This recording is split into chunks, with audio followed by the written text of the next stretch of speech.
Lapse the steering wheel here. Give me the steering wheel. Hey, steering wheel. Somebody tell him to give it to him. Come on! Whoa! Your leg, my please. Your leg hip. How the f*** is this possible? I'm driving like a grandma. Get that, Ralph? Did you hear me? From the radio. Perez to the reach. Ralph, acknowledge. Now, come on, close him down and kill him. We've got a lunatic on the track down that interstate. I am so annoyed. Hello and welcome back inside the Park for May for podcast 899. This is Todd. No, Todd, not now! A.K.A. Negative Camera. You know why I've asked you You here. must convince the villagers that I'm harmless. That's exactly what I need you to do. Tonight, for your kind consideration, we're going to cover some news in Formula One because it's not a race weekend, so we're not reviewing anything. It's a race, all right?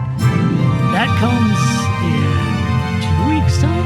Yeah. But anyway, we're going to talk about news. Before doing that, obviously I have to introduce my co-host. You know her, you love her all the way from the right coast of our nation's capital, where she is currently without internet. And that's stunning because I live in a forest, and if the wind blows, my internet's out. So she has no internet. You know her, you love her, the lovely, the redoubtable Grace. You're going old school. Yeah, I know, right? Wired headphones. It looks great. Cutting edge here at the Park for May. It's totally Bios's problem. So that's good. Good times. Improvise, adapt, overcome. That's right. Yes, we whittled some sticks together, and here we are. We had to MacGyver this, didn't we? We used a hockey ticket and some random wire that we found, but we made it. Yeah, a toothpick, rubber band, some chewing gum, and we got it going. Yeah. We got it going. Something. For now. So For now. So let's see how it goes. We better cover this pretty quick, shouldn't we? Yeah. Because you never know. I mean, it's shocking because you and your husband, you've got fiberglass, like the 12 terabyte service to your house where stuff happens. It just shows up at your house before it even happens in reality, such as the speed of your interweb. That's right. Mine is like limping along, and normally when the wind blows, mine's out. So stunning that you're having an issue. Yeah. Well, and just for the record, most technical issues are usually on my end. So I just think it's funny that when we, called Verizon, we tried, because rebooting it kind of works, but kind of doesn't work, whatever. They're well, if it's our fault, it's free. If it's not our fault, it's at least $99 for us to come visit.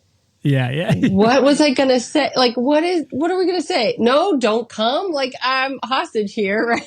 I know. I guess that's what we're paying. Thanks, Verizon. I mean, there's no other choice. So, okay. Yeah. The upside is you got a cat in that house that you're married to that'll know if it was their issue or yours. Oh, yeah. I mean, he was like, he was telling me also, I'm like, okay, that's good. I mean, I'm just downloading stuff from work to my local machine. Like, this is not great. I'm like, that's funny. It's fun. Cool. Hey, big shout out to all of our Patreon supporters. Woo-hoo. We could not and would not do this podcast without you, as several of you are in our audience live as we're recording this, and you too can join us live for recordings if you're a Patreon supporter, so you can do that over the website. But huge thank you to all of you out there that have joined us live in the audience. It's awesome to have you along for the ride. So welcome. Let's jump into some news. Oh, and a programming note right up front. So this is podcast 899, which of course means that we're dangerously close to podcast episode number 900. Right. Now, in reality, we're over 1,000 because I've done so many other interview podcasts, which was downshift episodes back in the day. But for just this particular show, its 900th episode is coming up. And I wanted to try to have all three of us on. And, Grace and I, we're like a reed in the wind. We're flexible like that. But with Paul, when you're as popular and sought after as Paul is. That's right. It's tough to tie him down. It's almost the point where Grace and I got to call his personal assistant and get on his calendar, That's right. He's a busy guy. He's racing this weekend. So the programming note is thus. We are hoping to record podcast number 900 on Thursday evening this week, so just a couple of days. And so we'll get that posted for you early for next week. So it should be a lot of fun. So hopefully it'll work out with Paul because he's racing this weekend, but hopefully he'll get back to the hotel and we can have a podcast number 900, which would be great. Yeah. Or whatever. We'll just make like a little cardboard Paul, cardboard cut out of Paul's face. And if Paul ends up having too much fun at a racing event and he gives us the medals, then, we'll solo it. Yeah. You never know. You never know with Paul. He's a charmer, that guy. He is a charmer. He works the crowd. He does. He has to. He's trying to impact the BOP, so he's got to work the room, All right. Let's see. First up in news. Now, this one caught my attention in Hat Tip Autosport because the quote I'm going to be reading is from Autosport. So, Department of Justice, that's the DOJ here in America, is set to investigate Liberty Media, the owners of Formula One. Liberty Media says it is facing a Department of Justice investigation into the Andretti bid to get into F1. Now, the plot thickens here. The FIA approved Andretti. You guys remember, just a quick recap.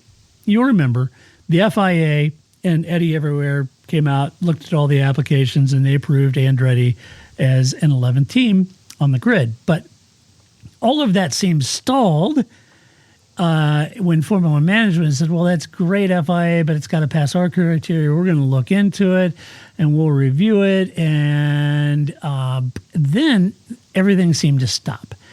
And as F1 didn't feel they would be a competitive team in the medium term, and they wouldn't provide any commercial value to the series.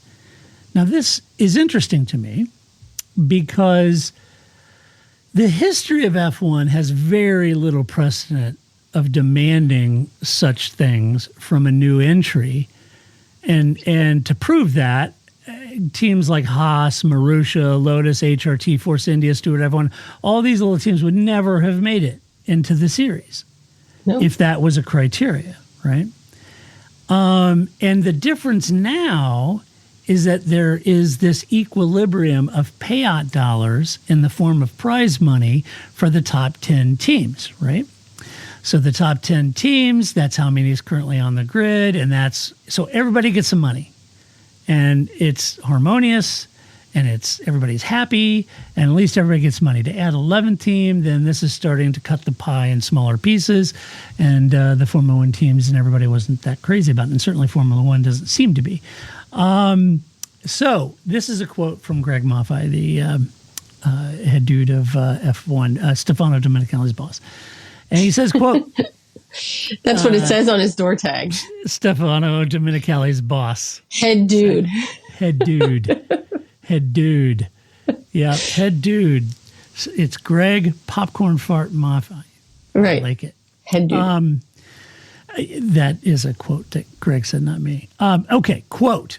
Looking at Andretti, as you saw this morning, we announced that there is a DOJ investigation. That's what he told the Wall Street Business Analyst. Again, High Tech Autosport. We intend to fully cooperate with the investigation, including any related requests for information. We believe our determination, F1's determination, was in compliance with all applicable U.S. antitrust laws, and we've detailed the rationale for our decision vis-a-vis Andretti in prior statements. And then he went on to reiterate, we are certainly not against the idea that any expansion is wrong. There is a methodology for expansion that requires approval of the FIA and the F1, and both groups have to find the criteria met. We're certainly open to new entrants making applications and potentially being approved if those requirements are met. End quote. Grace, thoughts? Basically, like, next time you think this is a good idea, Eddie Everywhere, maybe you should ask us first, right? Like, maybe we should have decided on our criteria together and made a united front. I think that, what were the rules before? Whatever Bernie said, right? Like that was our previous precedence, right? Is like, Bernie said yes, Bernie said no. That's what we did, right? So, of course, now they're trying to set this up. And the thing is that it's I don't know why they care. Like, I don't know why Liberty Media, I mean, they're going to do what they want to do. And Andretti's not getting in, right? Like, fine. There's like, so now you're getting some legal muscle behind your push to get into the sport. They're going to just find more hoops for you to jump through. They don't want you, man. Take a hint. The seat's taken. Yeah. They don't want you. Don't you find it interesting, Grace, with F1's desire, nay, appetite for expansion? I mean, we're talking about 23, 24, 25, 26 races, constantly seeking new races to bring in, maximizing the revenue. They had Drive Survive. Now they've got Brad Pitt's F1 movie. They're it's just called F1. It is just called F1, right? Right. This is like F1. This is like F1's version of Moneyball. Right. So they're trying to strike with irons hot. Totally understand. You want to make as much as you can, right? Right. If that's the case, adding a name like Andretti and more teams to the grid, you would think would be seen as a good thing. The only thing I can think of is that there's a lot of pushback from the teams about this, and I can understand their point, the team's point, but it's kind of interesting because in the past, F1 would have done whatever the heck it wanted to for its betterment. This time, they're not, and I don't know that I see the downside of having an 11th team for F1. More races, more teams, more action. All of the things seem positive. I don't know. It's interesting. I understand their point from a financial standpoint. Yeah, you're taking my money. Yeah, I get that. Yeah, right. But without any sort of precedent in history of new teams' application, just as you said, it's typically been a vetting process to determine if an applicant had the cash or liquidity needed to be a meaningful entrant and not just a one-year shot, right? Bernie Ecclestone very famously said that one time it takes $500 million or $1 billion of liquidity to be an effective F1 team. And, that's just Bernie talking. But there's some merit to it. What he was saying is, you can't scrape together, $100 million and think you're going to come in and be a long-going concern, right? And so that was his criteria, and it made sense. But he never talked about, you have to increase the revenue and value of F1, which is all new. Yeah. Or, okay, I'm really still not going to let go of the fact that I think it's personal. Like if it was, if it was Roger Penske, they'd be like, sure, come on in. Mike Andretti, not so much, sir. So, I'm not going to let go of that angle because that's my favorite angle of the story. But, maybe that's, maybe Bernie was better at the behind doors, like he had these criteria. We just didn't know them. He just didn't say them out loud, or they didn't matter to him. I mean, maybe because the team's got money before, I guess. I mean, so I was trying to think of if Bernie just made the rules be what he wanted them to be and Max Mosley backed him up, but the teams would have complained just as much before because they still got a cut of the money. That's always true.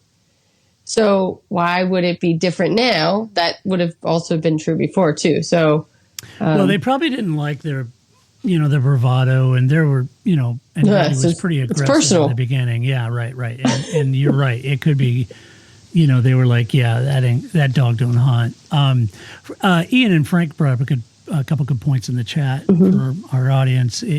Frank had said, theoretically, how much is the cheapest F1 team on the grid worth, right? Wouldn't it be more cost-effective at some point just to buy your way in? And I think that the answer to that is yes, Frank. And that's certainly what Grace and Paul and I was advocating for Gene Haas instead of starting his own. It would have been much cheaper for him just to buy an existing team and come in. And I do think that's true. To the point that I think Andretti buying what's left of Alpine or Haas was certainly a lot of people suggesting that. Ian says, does this mean that Formula One management must now release these requirements to prove where Andretti fell short? Right. Which is, I think, a great point. And what about Andretti's application showed no revenue growth or no value to the series? I mean, that seems like a pretty definitive statement. If that, and to that point, Liberty's new application process criteria may very well have that language in it. It very well may have, whereas it hasn't in the past. And if so, where'd they fall short? I'm curious, because I think that's what most people are scratching their head on, saying, you'd have to look high and low to find a name bigger than Andretti in motorsport, right? It's the opposite of getting elected because I'd like to have a beer with that guy. Right? Like, I would like to never be near that guy. Yeah, right? yeah, right.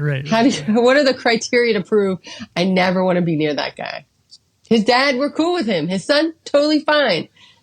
Michael, Yeah. Do you have to come? Can't Mario just run the team? Right. I don't know. I suspect it may find Liberty was within their rights to demand such criteria. If that criteria is in the application process, I don't know.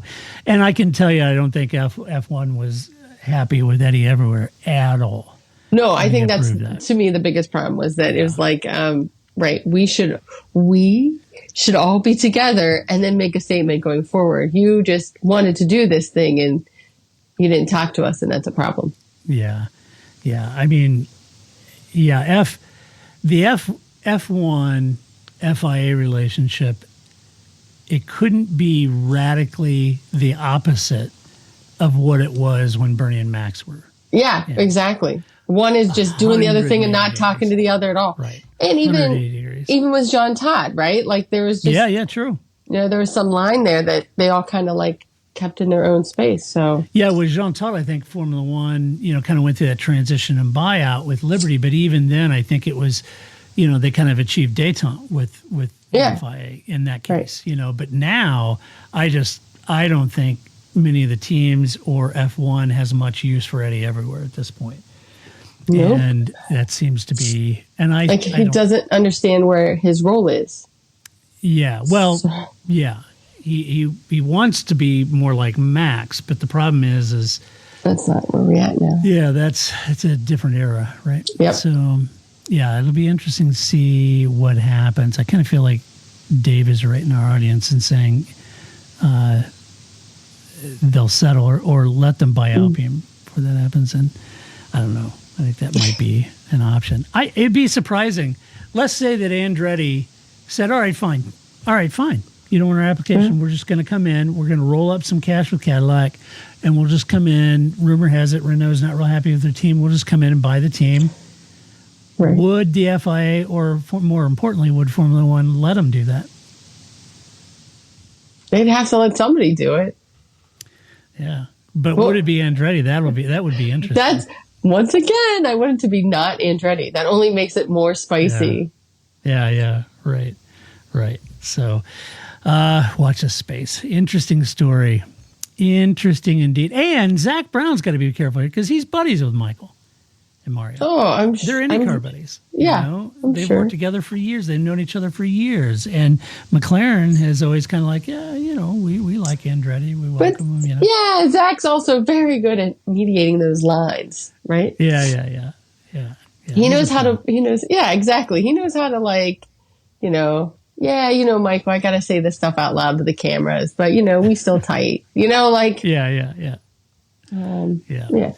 what he's doing. So, yeah, interesting. So anyway, that's the first legal news. Then the other legal news that we have is the Christian Horner misconduct appeal has been dismissed. So just as a refresher, back at the beginning of the season, Horner faced allegations from a female employee of misconduct. And after an internal investigation using an external attorney, or barrister as the British call it, the incident was dismissed. Now, the employee appealed that, and a new independent outside barrister was brought in for another independent review or investigation of the appeal. And Red Bull announced this past week that too now has been dismissed. And it said this, quote, earlier this year, a complaint was raised against Christian. This is Hatep Autosport. Earlier this year, a complaint raised against Chris Horner was investigated. The complaint was dealt with through the company's grievance procedure by the appointment of an independent KC who dismissed the grievance. The complainant exercised the right to appeal, and the appeal was carried out by another independent KC. All stages of the appeal process have now been concluded, with the final outcome of that appeal has not been upheld. The KC's conclusions have been accepted and adopted by Red Bull. The internal process has concluded. The company respects the privacy of all its employees and will not be making further public comment on this matter at this time. Red Bull is committed to continuing to meet the highest workplace standards, end quote. So, is that over? I'm sorry. I was apparently when I mute my speaker, it muted you as well. That was great. Very useful app. Thank you very much. I really just thought, I would like to slide off on camera and, blow my nose, and then you wouldn't have to listen to me sniffle. But apparently if I mute everything. That's great. So now you're just going to have to listen to me sniffle for the rest of the show because I can't mute anything. And I lost the whole last half of your sentence, which was somehow about Christian Horner, and I think the answer is the damage is done, right? Like, these are people's lives, and so I don't want to be flippant about that in any case, but Red Bull has suffered, and I don't know how much of it is due to this or due to the environment this created, or maybe that already existed in Horner's, misconduct. Although it's never in isolation. So, right. It's never just one person, right? It's even, probably not a great environment to work in is what I'm getting at here. Yeah. Well, and it's interesting. And Grace, we're all human here. If we want to take a nose break, feel free to pause and take a nose break. Everyone watching and listening is totally fine with that, Grace. It's right, about your comfort. But I can't mute it. That's the problem. Like, I won't say anything. We'll just have 5 or 10 seconds of silence. Everybody, talk amongst yourselves. Talk amongst yourselves. All right. Discuss amongst you. Oh my goodness! Yeah. All right, give me a moment. Yeah. All right, folks. She's muted. I think I can still hear her. So. The thing about all this is we still heard you. You did? That's disgusting. I'm so sorry. It's okay. No, it's not. We don't do any editing. That's so gross. Nobody needs. No, that's one thing. No editing. I don't edit all of our flaws out. So wait, it only mutes you. What good is this button then? It just mutes me. Oh, that's great. Awesome. So you didn't see me, but you heard me. This is great. This is a great podcast. I'm so, after last week's glory and the glory of my outfit, and this week I'm trying to get over a head cold, and you all just heard me blow my nose. That's wonderful. See, that's the difference between us and all those high-priced podcasts that do all the editing and studio work. It's a good thing. It's a good thing 900 is going to come out and nobody will remember, right? Right. It'll be fine. Right. This will be. Anthony said soundboard for the intro. You're blowing your nose. It'd be perfect. It's so gross. But the difference is, we're real.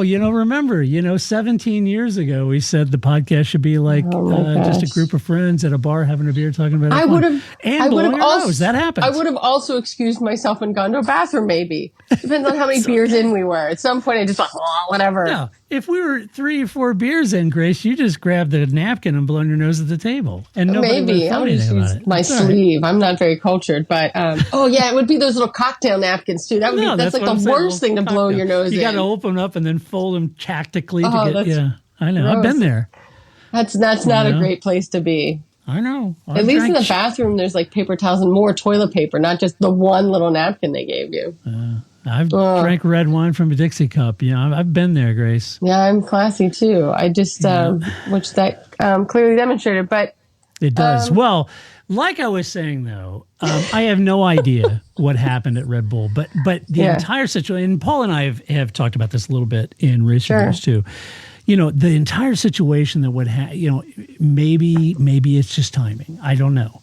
I don't know what happened with Christian, with this other employee, with the rumors and all. I've read all the rumors, and Jos Verstappen's involved. I've read all that, but I do think it almost seems like a perfect storm in a way that you have. I mean, I would say that the four wheels, and we even pondered this. I think maybe you and I did, and Paul and I certainly did too. When Dietrich Mateschitz passed. And we thought, now what impact is that going to have on the team? Does the people taking over have the kind of passion, love, and desire for Formula One that Dietrich had? I mean, he was a petrolhead. He loved Formula One, right? And, when things like that happen, people get in those positions of power, responsible for the kind of money they're responsible for. They start, wading through some of the stuff. They're not going to be carbon copy of Dietrich or how he managed and the decision matrix that he used. And so we wondered if that would have an impact. And I would say that and then oddly, this employee situation coming right on the heels of that and this power struggle between the Taiwanese 51% ownership and then the Austrian, it just seems like it's all like a perfect storm, and it is all brewed up and very unfortunate timing. And now you're seeing Adrian Newey leave. You're seeing Jonathan Wheatley leaving. Max is unsettled. There's just, Helmut Marko was a bit at odds, and you can just tell things are not firing on all cylinders here, and their performance is dropping, and tough times. And maybe some of Manischewitz was he was a peacemaker, or he was able to smooth over those edges. There's now not that person there to go. I think we've all worked for people. I think I've had supervisors who's like, I know that. Oh, I know Christian Horner. But his heart's in the right place, and we're all just trying to make this team successful, and let's just make it work. And so that smoother isn't there anymore. That peacemaker isn't there to kind of make sure everything works. And then and then that's doubled with other people don't have the enthusiasm or the appetite for it. Well, it's all going to crumble real fast because tough personalities only work when everybody's happy and successful. It's much harder when there's one little crack and then it all just falls into the ocean. It is tough, and it's Miller Time had this to say about the nose blowing incident. Maybe that's what the name of this podcast should be. Blow your nose. Well, I don't know. I love it. I think it's great. Miller Time said this and to think I could be watching The Bachelorette live instead. Nah, I like to watch my Park from Bay podcast like my racing live and raw. There you go. Well, there's few things that's worse than you can feel a sneeze coming on, right? And you'll do the whole pinch the nose. Yeah. Making funny faces over here because I'm like, I can feel that sneeze. Don't sneeze. Because again, I'm using the app. I only learned where to use on the mute button was on the full app. Now I clearly have no idea where it is on the phone app. Clearly. Right. I only know how to mute Todd, which would make for a fun podcast. I'm just going to mute Todd and I'm just going to keep going. You can just mute me and whatever. This show's mine now. Yeah, right. Okay, moving on. Maybe. Sure. It's not good. And it almost makes me feel almost. I didn't say it actually makes me feel sad, but almost makes me feel sad for Red Bull if this is really it just crumbles into the ocean. It's not really how I want them to fall into the ocean. I want it to be because McLaren beats them and they're sad and they take all their toys home, not because of Christian Horner's personality or some internal issues that everybody's leaving. Right. Well, and then you have a lot of poaching, but top teams are always poached. Mercedes got poached, and you look at Mercedes, but this is pretty typical for F1. Teams rise and fall, and it's always been that way. Look at Mercedes, 8 years, some brilliantly smart people at Mercedes, and yet they've been beat the last couple of years. So anyway, in other news, this is an interesting story. So there's a news article, a couple of them out there. The one I read and got the quote from, again, Hatep Autosport, was about a Rwandan Grand Prix, Rwanda in Africa. And if you live in Rwanda and you're an F1 fan, then you might be interested to know that F1's desire to return to Africa could be in your backyard. It seems that F1 will be having a meeting with the organizers in late September to discuss the possibility. And here's what your friend and mine, Stefano, depending on how you want to pronounce that, he said this, quote, "They are serious. They have presented a good plan and actually we have a meeting with them at the end of September. It will be on a permanent track." That's interesting. The last race in Africa was in South Africa. That race was in 1993. Just the year, you remember in 94, that was the mass genocide in Rwanda, right? It was horrible. So in 93 was the last race. 94, Rwanda had serious issues. So F1 wants to return to the African continent. And I know a year or two ago, Lewis was saying, hey, let's go to Africa. He still wants to go to Africa, of course. At that time, a lot of the talk was about Kyalami and how we could redo Kyalami and could we get that, F1 ready? And does that make sense? But nobody's really talking about South Africa anymore. As Stefano went on, he said, quote, "We want to go to Africa, but we need to have the right investment and the right strategic plan. We need to have the right moment, and we need to make sure that also in that country, in that region, in that continent, there is the right welcoming because, of course, they have other priorities. We need to be always very careful in making the right choices," end quote. So it's an interesting commentary. And before I go on, Grace, I'll let you share any thoughts you've got so far. Well, so in looking into this, so first of all, to me, the big question is why Rwanda?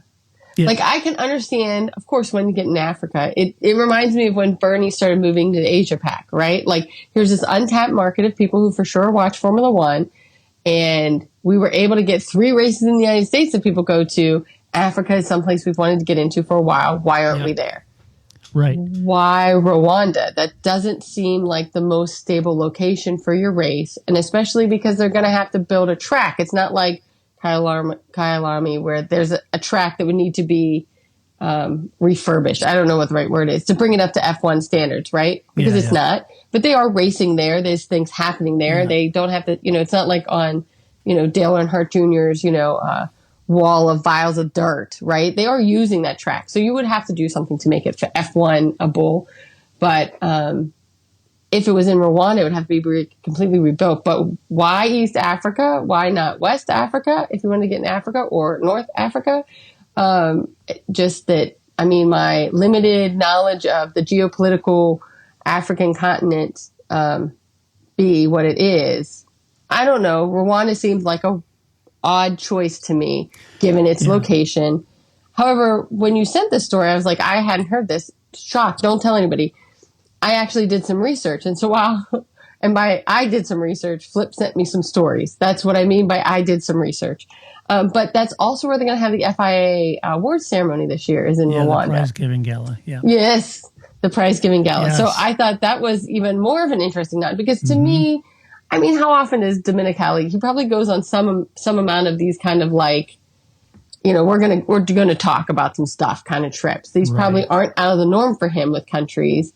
But why is this one rising to the top? Why is this one making the news? And why is this where the prize giving ceremony is going to be? So I thought there was, and then, Flip and I were talking about, like, is there some connection to the Middle East? That is why Rwanda? Like, what's the money trail? Because I'm not sure that Rwanda, they would need funds from somewhere else, I'm guessing, in order to build a track. So maybe they have some connections to the UAE, other trading partners. There's something here that it didn't line up in my brain when you said this. And I was like, Rwanda? That doesn't seem to line up to me. I did somewhere. I started kind of looking at a few things, and I thought that's an interesting selection on that. And and Thailand is also said to be another strong player. Dominicali's going there after the Singapore Grand Prix. But to stick on Rwanda, I thought it was interesting. So I got to reading about it, and I know they just had another election. So it's interesting thought is the president, Kagame, just secured his 4th term as president in July, and he had 99% of the vote. And it was interesting that, in fact, the last 4 terms that he's had, he's never had less than 93% of the vote, right? Election. Yeah. So you got to, okay. There are also tensions with the next door neighbor, the Congo, and support for rebel groups in that country that also make things a bit tense that F1 might consider as well, although Rwanda is the home of the African Basketball League, and they work at the NBA, and the prize-giving gala is going to be there, et cetera, et cetera, et cetera. So there's these elements, and then I got to dig in a little bit more, and I thought, okay, what's the gross GDP of Rwanda, right? Because we're talking about a significant investment in a permit track. For a very tiny country. Yes, and so many of the issues with hosting a race are often centered on many factors for F1, but they sometimes face a lot of criticism from fans who do not agree with either the government's policies or the host nation or whatever. And so I got to looking around on social media. There's been, certainly as they expanded to Bahrain, Qatar, Saudi Arabia, China, and other places like that, there was a lot of pushback from some fans. Yeah. And there's been some critics of this already. But I am curious as to the investment, which you mentioned earlier, because the investment part of this is that if it's a purpose-built track, their GDP in terms of PPP is $42 billion. And I wonder, who are the investors they have? Who are they, and where is the money coming from? The reason I ask is that you don't want another India, Korea, or Turkey, right? We don't need another failed F1 race because you had some flash cash and investors, you built it and it wasn't sustainable. Right. And so I don't know. I don't know. There's more here, right? Yeah. Yeah, the spidey senses were like, it's just like if they said Nigeria, I'd go, oh, okay, Nigeria. Okay. Yeah. Maybe even if they said Kenya, even though it's in East Africa, but like that whole area, again, my geopolitical knowledge, not the greatest. I will admit that, but I don't know that that it takes a lot of geopolitical knowledge to realize maybe East Africa is not the place to be. But I would be interested to see. Because, you remember the Dakar Rally, and that region was, threatened, and there's different regions, and there's political unrest in different regions, and you got to think about all those factors, and you got to try to roadmap that out a little bit. I don't envy him the task of that, but and I think that, and then and even beyond that. So let's say somebody says, "No, Grace, it's fine." It's Bernie Ecclestone. I talked to my friends; they said it's fine. Okay, fine, it's fine. It's fine. You have. I think MotoGP's gone through a lot of these issues. Like you have, how do you get the people there and passports and there's a lot of other things that even if we all decide it's fine, whatever that means, to get a race there and then to get all the circus there in and out. So again, I can see why you'd want to have this conversation, even if it's just for the optics, even if Dominicali's like, I'm never going to do this. We're never doing this. It makes good optics, right? I get that. Right. And you do want to be in Africa because there's a whole, you think, the United States was an untapped market and now we have 3 races, right? So how much of this untapped market here is people that want Formula One and to have a race in their entire continent somewhere, and Formula One hasn't done it. So I think it kind of has to. I just think there's more here. We got to follow the money. There's more to this story because it just seemed out of nowhere Rwanda's on the map now. Yeah, kind of what I'm thinking. Let's see what else. Oh, and then keeping it in the Dominicali camp. So because we know he listens, so we might as well just Stefano and I are like this. Yeah, exactly. So he did a interview with Autosport, and he was talking about F1 in general, all right, and specifically, all right. But I gleaned a few things out of this that I thought was interesting. Okay. So if you like 6 sprint races this year, how about 8 of them? Sure, why not? Because he thinks sprint races are the bomb. And he said there was a lot of old school fans who didn't like it, but now, It's totally reversed. Everybody likes it, and there's only a few people speaking against it. Which surprises me as an ardent listener to this podcast. He would know that that's not the case. I talked to my friends. They said it's fine. We would like more. It's fine. Yeah, right. I'm not a fan. But anyway, now he wants 8 of them. But he thought that it's legitimate to have a conversation about reverse grid order in sprint races. He said, how is that not a terrible idea? I don't understand why having a Haas in the front and a Red Bull and a Mercedes in the back. How is that like? This is a terrible safety idea. Safety, people. Yeah. Real safety, not like Bernie Eccleston safety. I mean, I don't understand why that is. You can do that in a series where you have equal machinery, because then it's really just, the wetware that you have to worry about. But this is not equal machinery. I don't know how I don't know how this is not just outright passed off for safety. I don't know. He said this. He said, quote, I remember when we introduced them talking about sprint races, we had a lot of criticism from the purist, who we need to always listen to, even to the ones who are not happy with it. But I feel that now the thing has shifted completely the other way around. I think that the change we've introduced this year is the right one for many reasons. With separate qualifying and Parc Fermé, the flow is much better today. I would agree with that. Yeah. I think that we are not in a position to say that we're going to be like MotoGP, for example, with a full race calendar situation of sprints. But there is margin to grow, maybe for 1/3 of the calendar. That could be a possibility. And then, of course, there are certain topics, as always, quite debatable. We can really once again discuss if there's a need to reverse the grid or half of the grid, like what F2 and F3 is doing. So these are always things to keep in mind, to keep the mind alive, if I may say. Yes, you may, Stefano. You're the CEO. Please keep your mind alive, please, sir. Yes. Say more. Say more. Do some Sudoku, Sudokus. Something. Do what you got to do, right? Do a dance. I don't care. Keep going. Keep your mind alive, sir. Say more shit. I don't care. We're good. With the intent to keep something always interesting. You see, that's where they right. get you.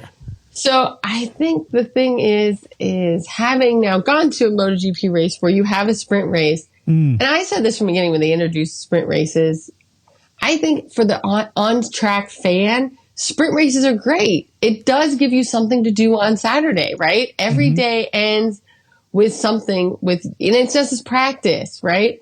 It is great to have a race on Saturday if you're there.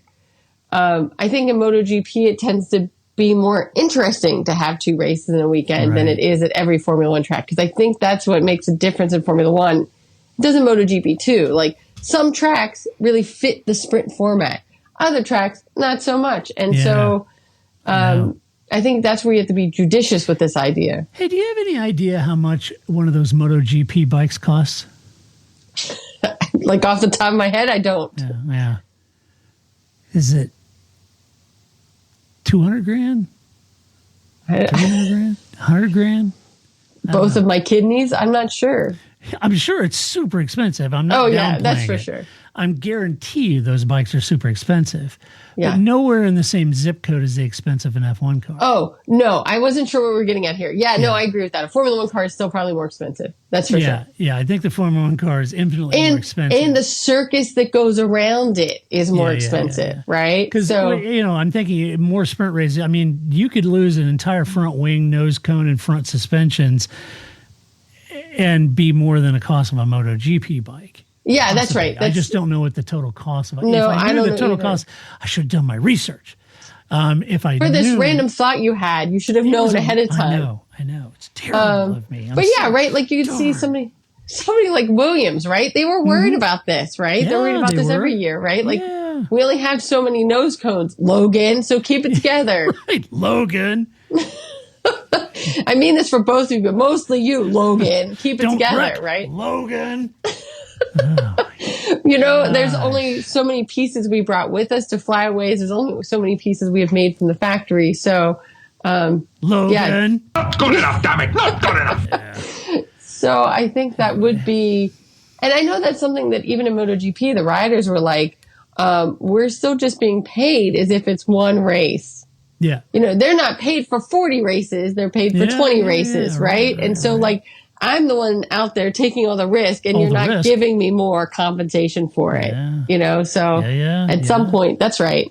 There would have to be some renegotiation, I think, before you could do it at too many tracks. But it stops being special. Like there's probably is some balance between it being.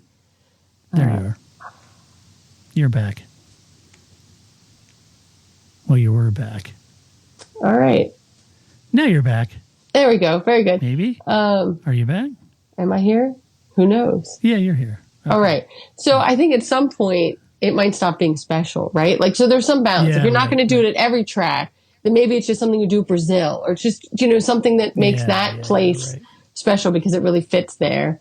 But I also get that, of course, the Domenicali is always going to say, oh, we have 6. What about 8? That's part of his job. It's always, what if we did reverse the grids? It's always his job to kind of push it forward, keep it out there. Again, even like talking to Rwanda, he may have no desire at all to have more sprint races. He may think sprint races altogether is a dumb idea, but that can't be his public line, right? He has to always be saying, we're always looking at other things. We're thinking about other ideas.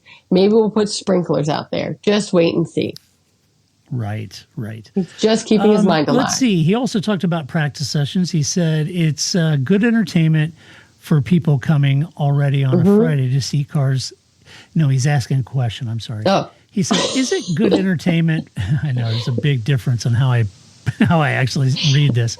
He said, is it a good entertainment for people coming already on a Friday to see cars going around the track just to prepare better for qualifying in the race? I mean, is that what people want to see? There's a huge investment by teams in simulation tools to do that. So my dream will be every time that you go on track, there is something to fight for. That's the nature of racing. That's the nature of drivers because they want to be first every time. And that's why we should be aiming for this kind of objective in the future. And then it segued into street races. And he said, I would say we want to be balanced. We don't want to move from one side to the other side of the scale. But for us, it is crucial to have good racing. I remember one of the biggest criticisms that was on the table before the Las Vegas Grand Prix was, oh, come on, you have a race where there will be no overtaking, no drama, no action, and so on. Actually, we proved that the ones that were not waiting to speak until after the event were totally wrong. We had an incredible race. He means people prejudging the race before the race actually happened. But we're not going to talk about Miami, so that's fine. Yeah, right. Let's talk about the race. We're going to talk about the street course that was successful and not the one that's kind of been less successful as far as the racing goes, right? Not a street course technically. It's a race in a parking lot, Grace. You're right. Yeah, totally different. Totally hairs here. No, I like that. I like that as a fourth category. Yeah, the parking lot race. The third, right? Like, so it would be purpose-built track, street course, parking lot. Yes. So, yes. Okay. But yeah, of course, there's always going to be some good, some bad. I think some street courses are not as good as others. Maybe Vegas was a fluke. We've only had it there once. I mean, but, of course, that's where they're going to want it. They're going to continue to push for street races. That's where the money is. That's where the people are. Yeah, I agree. I'd rather go to Spa, but it's a lot harder to get there. Yes. Before you lose total interweb here. Oh, yeah. Let's get through some Alvin's cats, shall we? Okay, sure. Let's do it. What do you got for me? Oh, sure. Also, I was going to just say to Stefano, Fridays, I don't mind. I like Friday. That's when you walk around. That's where you find where the good food is, the nice bathrooms. You talk to people. I like Friday as a little recon. I don't have a problem with Friday not being a race day. It's okay. Yeah, I do too. I like Fridays. It's fine. It's relaxed. Okay. So keep Friday as it is. So let's see. Where was I going to start? Oh, okay. So I have some Olympics, right? They just ended. And so we have some Olympics. I guess I have a leg. I'm trying to tell by your face. Okay. Sure. What is Grace going to say? Nobody knows. This is more fun. So anyway, you may remember back during the pandemic, they had those little race car that I think it was only one race. They used the little RC cars to move the awards to the drivers so that nobody had to make contact. Yeah. Right. And Paul hated them. And I was like, but I think it's fun, right? Like, what a fun idea. Let's just put little RC car. It was janky. I agree. But, give them a few races. They would have really honed the RC car award writing, thing going on there for the podium. I thought it was fun. Then I'm watching the Olympics, and now they have little cars that return the javelin. Oh, go ahead. Hold on, you cut out, so I just jumped in there. Whatever. Sorry. Anyway, so during javelin, your audio is cutting in and out. Okay, don't make any moves, Grace. It's the video. Okay.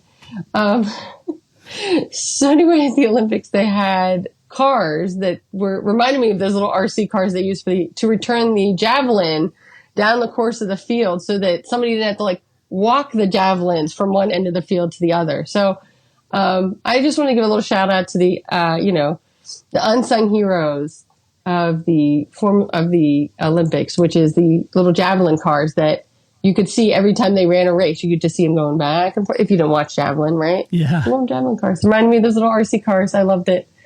I will also mention.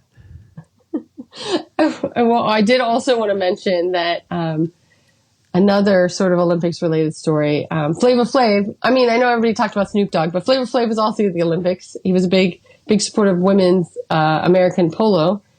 And I just wanted to share this little known fact that I only recently learned. Will Powers and Flavor Flav are buddies. Like Flavor Flav comes to IndyCar races and hangs out with Will Powers.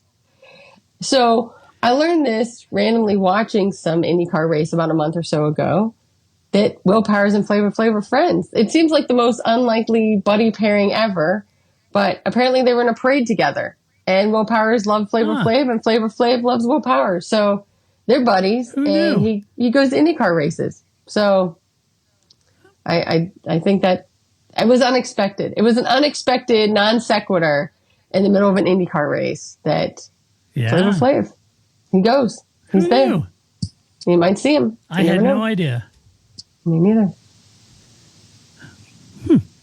Will Power gets around. I know, right? It was just like Flavor Flav did like a little rap for him. This is apparently a thing that's been going on. You can see, much like my geopolitical knowledge, my knowledge of IndyCar, not very strong either. But I would watch for more Flavor Flav Will Power interaction, because it all seemed awkward, even though they were friends. So, because Flavor Flav is very animated and in your face, and Will Powers is just sort of chill dude. Yeah. Cool. It was a fun time. That's cool. Good to know. Now I'm going to be looking for Flavor Flav. You never know. I don't know. In any car race, you don't know. I don't. And I meant to look at what race it was, but I don't remember. Yeah. All right. So I do have some no-shit headlines. I'm going to get through those, and then we'll wrap it up, because poor Grace's internet connection is tenuous at best. Can I say it that way? So, all right. Let me jump into the first one. You guys, you love these kind of headlines because you must keep clicking on them, because remember when headlines used to just say what the actual story was? Yeah, they don't anymore. They're like this. McLaren driver tips Red Bull to axe Sergio Perez with brutal 2-word verdict. Really? After Mexico. I don't know what it is. I'm not going to click on it. I won't do it. I won't give him the satisfaction. Let's see. Next up is Red Bull put on notice as F1 champion makes ominous McLaren Mercedes claim. Yeah. That's like, it was like the, was it the Mail headline I saw this? Major city shocked by earthquake. It's like, oh man, I remember when we went on vacation to Major City. That was great. It's a nice place. Major City's a cool place. I love the park at Major City.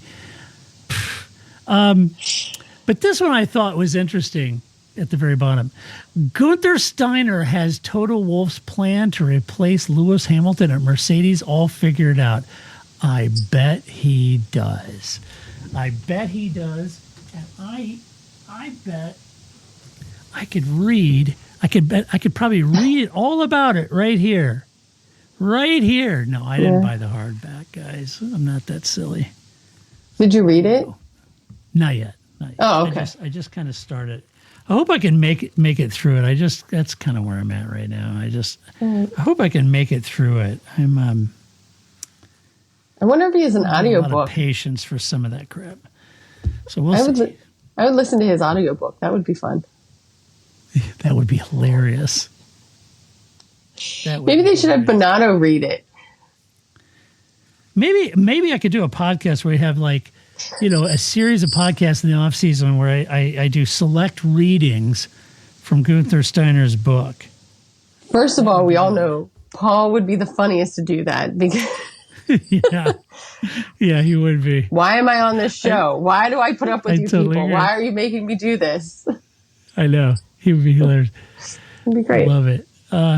Yeah, that's pretty funny. And so how many of you out there have purchased this book, Surviving to Drive? Did you see what he did there? Yeah, he did. Very clever. Did you? Yeah.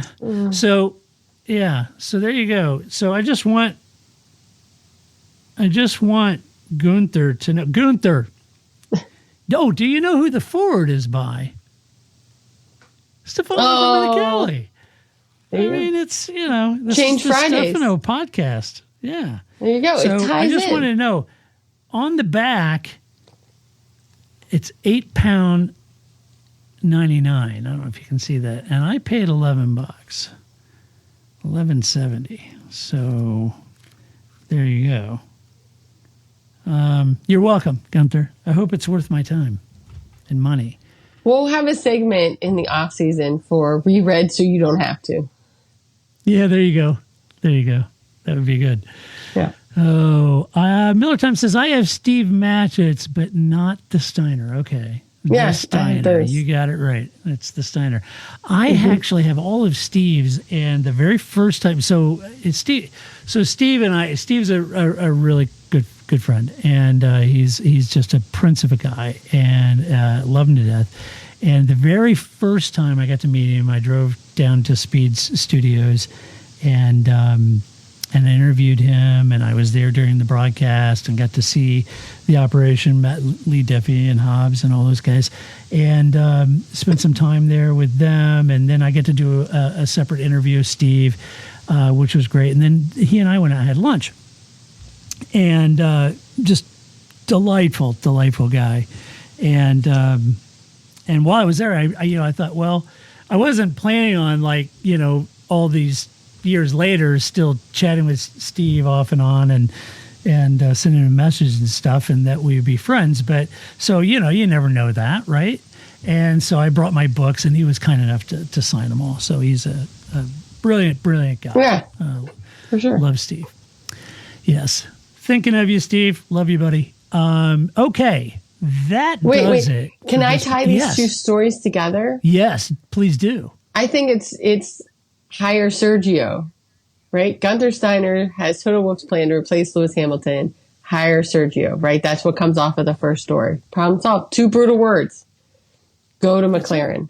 Go to Mercedes. I don't know why I made that mistake. Yeah. Yeah, that's it.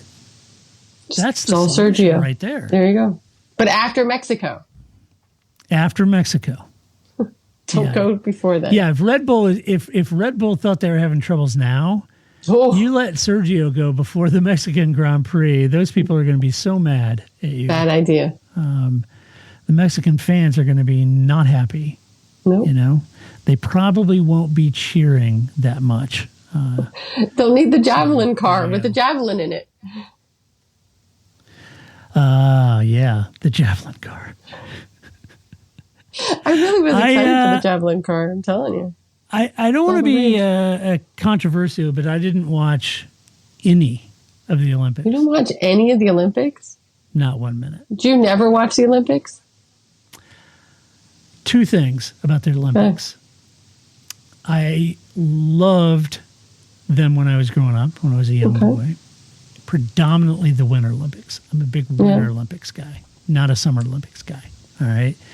And as the years have gone by, I was just really not that interested. And it's a shame because apparently I missed a incredible breakdancing display, and somehow I didn't watch that. So I don't know what happened there, but everybody told me there was this whole breakdancing thing that was a debacle, and so I missed it. So I have to go find that apparently. So that'll be the 1 minute I watch. Okay, well, I would say to watch the Red Bull dancing contest instead. That now I can't remember what it's actually called, but that stuff's pretty amazing in comparison to watching breaking. But see, I like the Olympics because it's for 2 weeks. I don't have to think about what we're going to watch tonight. Like after this pod is over, I'm going to go downstairs and we're going to go, what are we going to watch? I don't know. Right. I don't really want to start a show. I'm ready for bed. The Olympics is sports. You just turn it on. I don't have to be into whatever it is. I can be into discus throwing for 20 minutes before I fall asleep on the couch. Perfect. It's sports. For 2 weeks, I don't have to. Daytime, I'm going down to have some lunch. What's rowing? Well, I'm not going to be a rowing expert. I don't know crap about rowing, and I'm not going to pay attention to rowing again for another 4 years. So I really like the Olympics because for 2 weeks, it's like going to an all-exclusive resort where I don't have to think about what we're going to eat each night. There's no conversation. What are we doing for dinner tonight? Nothing. We're at a resort. We're just going to go down to the restaurant. It's already paid for. We're going to eat some stuff. That's where the Olympics fits for me. I don't have to think about what we're going to do. I will say you did miss some great Olympics, though. There's some great stuff going on. Great basketball, some great volleyball. I wasn't interested. Look, I just got back from Belgium. Before that, it was nonstop Tour de France, and I watched almost all of that. And I was a little dog-eared, if I'm honest. I don't know. I'll watch marathon. It's fine. It's great. You come in, you're like, oh, you got 20 more minutes? Okay, good. I can go do some more. I can do a little laundry. I can go feed the birds. I can do some stuff. Come back. Oh, it's still marathoning? Okay, cool. I'll come back later. It's great. Whatever. I don't know what I'm going to do. Militime says he watched the table tennis coverage.